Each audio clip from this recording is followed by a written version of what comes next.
Hello guys, welcome to back mode. आज मी तुम्हाला सांगणार आहे की बिग बॉसमध्ये आपल्याला एक न्यू टास्क बघायला भेटणार आहे. त्या टास्कची कॅप्टन आणि कोणी नाही तुम्हाला माहीत असेल की आपले बिग बॉसची कॅप्टन अंकिता मॅडम आहे. तर अंकिता मॅडम एक हातात पर्ची घेऊन वाचत होती. त्या पर्चीमध्ये लिहिला होता की असले 2 कंटेस्टंटची फोटो उचला आणि फाडून त्या कचरा पेटीमध्ये टाका आणि ज्याचा जास्त फोटो फाडला जाईल त्या या घराच्या बाहेर निघून जाईल आणि नॉमिनेट होईल.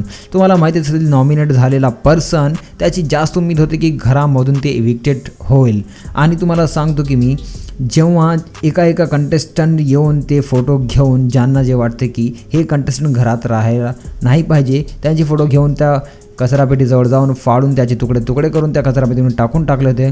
तर एक कंटेस्टंट उठले आणि सगळ्यांचं आपापलं मत देऊन फोटो फाडायला लागले. परंतु जेव्हा निकी गेली तर निकीनं हे सांगलं फोटो फाडण्याच्या अगोदर की दोस्त ना रहा तो वो मेरे साथ रहने की भी लायक नहीं है, ऐसा वो कह के असं बोलून ती डायरेक्ट फोटो फाडून रागात तिथून आली. आणि अरबाज बी आपला सगळ्यासोबत जाऊन जे कंटेस्टंट घरात नॉमिनेट व्हायला पाहिजे त्या कंटेस्टंटची फोटो फाडून तुकडे करून त्या कचरापेटीमध्ये टाकलं. तुम्हाला काय वाटतं की असले 2 कंटेस्टंट कोण आहेत ज्यांना खरंच या घराच्या राहायची लायकी नाही? मला कमेंट करून सांगा आणि तुम्ही कोणाचा सपोर्ट करता हे पण मला कमेंट करून सांगा. भेटूया पुढच्या व्हिडिओमध्ये. तोपर्यंत